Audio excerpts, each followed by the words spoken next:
छठा अध्याय विराट स्वरूप की विभूतियों का वर्णन। ब्रह्मा जी कहते हैं, उन्हीं विराट पुरुष के मुख से वाणी और उसके अधिष्ठात्र देवता अग्नि उत्पन्न हुए हैं। सातों छंद उनकी सात धातुओं से निकले हैं। मनुष्यों, पितरों और देवताओं के भोजन करने योग्य अमृतमय अन्न, सब प्रकार के रस, रसेंद्रिय और उसके अधिष्ठात्र देवता वरुण विराट पुरुष की जिह्वा से उत्पन्न हुए हैं। उनके नासा छिद्रों से प्राण, अपान, व्यान, उदान और समान, ये पांचों प्राण और वायु तथा घ्राणेन्द्रिय से अश्वनी कुमार समस्त औषधियां एवं साधारण तथा विशेष गंध उत्पन्न हुए हैं। उनकी नितेंद्रिय रूप और तेज की तथा नेत्र गोलक स्वर्ग और सूर्य की जन्मभूमि है। समस्त दिशाएं और पवित्र करने वाले तीर्थ कानों से तथा आकाश और शब्द श्रोतेंद्रिय से निकलते हैं। उनका शरीर संसार की सभी वस्तुओं के सार भाग तथा सौंदर्य का खजाना है। सारे यज्ञ, स्पर्श और वायु उनकी त्वचा से निकलते हैं। उनके रोम सभी उद्भिज पदार्थों के जन्म स्थान है, अथवा केवल उन्हीं के जिनसे यज्ञ संपन्न होते हैं। उनके केश, दाढ़ी, मूछ और नखों से मेघ, बिजली, शिला एवं लोहा आदि धातुएं तथा भुजाओं से प्रायः संसार की रक्षा करने वाले लोकपाल प्रकट हुए हैं। उनका चलना फिरना भू, भुव, स्व तीनों लोकों का आश्रय है। उनके चरण कमल प्राप्त की रक्षा करते हैं और भयों को भगा देते हैं तथा समस्त कामनाओं की पूर्ति उन्हीं से होती है। विराट पुरुष का लिंग जल, वीर्य, सृष्टि, मेघ और प्रजापति का आधार है तथा उनके जनेन्द्रिय मैथुन जनित आनंद का उद्गम है। नारद जी विराट पुरुष की पायु, इंद्रिय, यम, मित्र और मल त्याग तथा गुदा द्वारा हिंसा, निश्रति, मृत्यु और नरक का उत्पत्ति स्थान है। उनकी पीठ से पराजय, अधर्म और अज्ञान, नाड़ियों से नद नदी और हड्डियों से पर्वतों का निर्माण हुआ है। उनके उदर में मूल प्रकृति, रस नाम की धातु तथा समुद्र, समस्त प्राणी और उनकी मृत्यु समाई हुई है। उनका हृदय ही मन की जन्मभूमि है। नारद, हम, तुम, धर्म, सनकादि, शंकर, विद्वान और अंतःकरण सब के सब उनके चित्त के आश्रित हैं। कहाँ तक गिनाए? मैं, तुम, तुम्हारे बड़े भाई सनकादि, शंकर, देवता, दैत्य, मनुष्य, नाग, पक्षी, मृग, रेंगने वाले जंतु, गंधर्व, अप्सराएं, यक्ष, राक्षस, भूत, प्रेत, सर्प, पशु, पितर, सिद्ध, विद्याधर, चारण, वृक्ष और भी नाना प्रकार के जीव जो आकाश जलीय स्थल में रहते हैं, ग्रह, नक्षत्र, केतु, पुच्छल तारे, तारे, बिजली और बादल, ये सब के सब विराट पुरुष ही हैं। ये संपूर्ण विश्व जो कुछ कभी था या होगा, सबको वो घेरे हुए है और उसके अंदर ये विश्व उसके केवल 10 अंगुल के परिमाण में ही स्थित है। जैसे सूर्य अपने मंडल को प्रकाशित करते हुए बाहर भी प्रकाश फैलाते हैं, वैसे ही पुराण पुरुष परमात्मा भी संपूर्ण विराट विग्रह को प्रकाशित करते हुए उसके बाहर भीतर सर्वत्र एक रस प्रकाशित हो रहे हैं। मुनिवर, जो कुछ मनुष्य की क्रिया और संकल्प से बनता है उससे वो परे हैं और अमृत एवं अभय पद मोक्ष का स्वामी है। यही कारण है कि कोई भी उसकी महिमा का पार नहीं पा सकता। संपूर्ण लोक भगवान के एक पाद मात्र अंश मात्र हैं तथा उनके अंश मात्र लोकों में समस्त प्राणी निवास करते हैं। भूलोक, भूवलोक और स्वरलोक के ऊपर महरलोक है।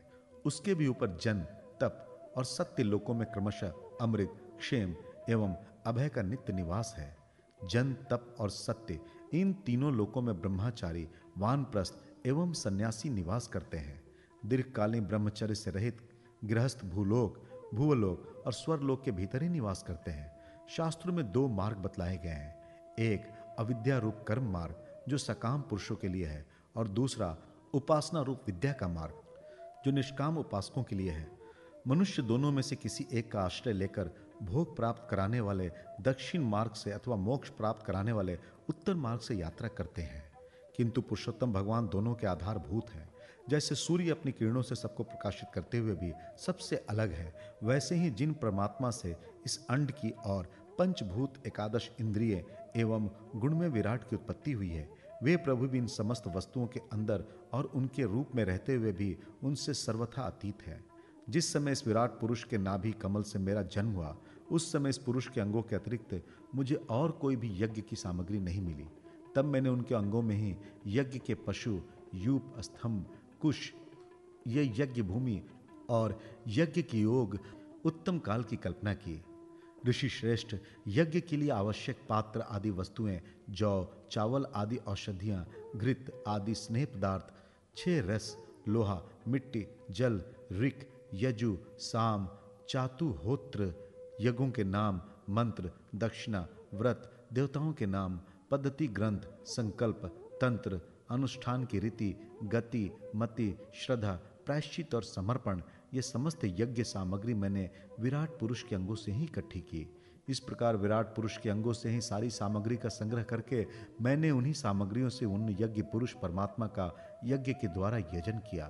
तदनंतर तुम्हारे बड़े भाई इन 9 प्रजापतियों ने अपने चित्त को पूर्ण समाहित करके विराट एवं अंतर्यामी रूप से स्थिर उस पुरुष की आराधना की। इसके पश्चात समय समय पर मनु, ऋषि, पितर, देवता, दैत्य और मनुष्यों ने यज्ञों के द्वारा भगवान की आराधना की। नारद, ये संपूर्ण विश्व उन्हीं भगवान नारायण में स्थित है, जो स्वयं तो प्राकृत गुणों से रहित है, परंतु सृष्टि के प्रारंभ में माया के द्वारा बहुत से गुण ग्रहण कर लेते हैं। उन्हीं की प्रेरणा से मैं संसार की रचना करता हूँ। उन्हीं के अधीन होकर रुद्र इसका संहार करते हैं और वह स्वयं ही विष्णु के रूप से इसका पालन करते हैं, क्योंकि उन्होंने सत्व, रज और तम की तीनों शक्तियां स्वीकार कर रखी है। बेटा, जो कुछ तुमने मुझसे पूछा था उसका उत्तर मैंने तुम्हें दे दिया। भाव या अभाव, कार्य या कारण के रूप में ऐसी कोई भी वस्तु नहीं है जो भगवान से भिन्न हो। प्यारे नारद, मैं प्रेम पूर्ण एवं उत्कंठित हृदय से भगवान के स्मरण में मग्न रहता हूँ। इसी से मेरी वाणी कभी असत्य नहीं होती दिखती, मेरा मन कभी असत्य संकल्प नहीं करता और मेरी इंद्रियां भी कभी मर्यादा का उल्लंघन करके कुमार्ग में नहीं जाती।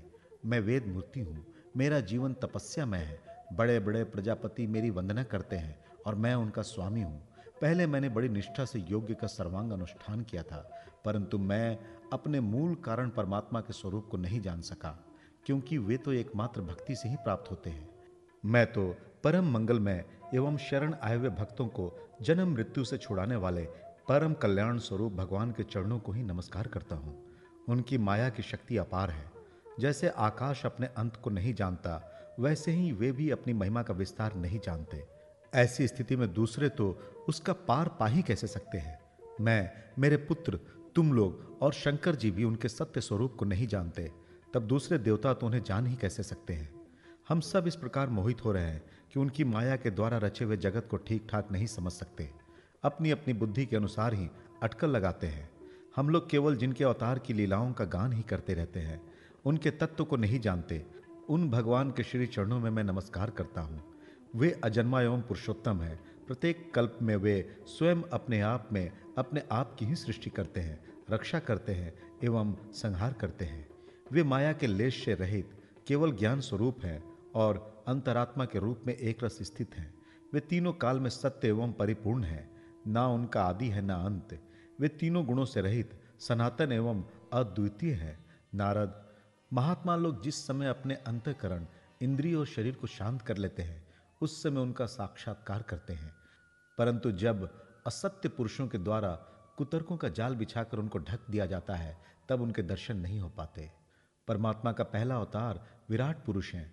उसके सिवा काल, स्वभाव, कार्य, कारण, मन, पंचभूत, अहंकार, तीनों गुण, इंद्रिया, ब्रह्मांड, शरीर, उसका अभिमानी, स्थावर और जंगम जीव, सब के सब उस अनंत भगवान के ही रूप हैं।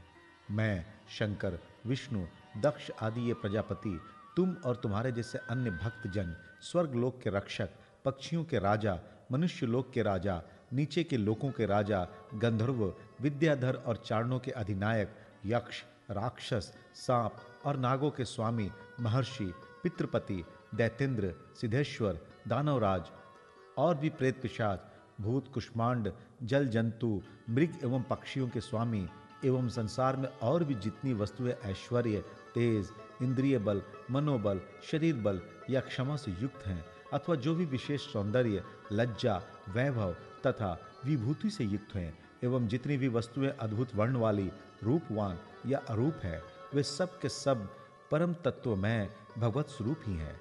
नारद, इनके सिवा परम पुरुष, परमात्मा के परम पवित्र एवं प्रधान प्रधान लीलावतार भी शास्त्रों में वर्णित है।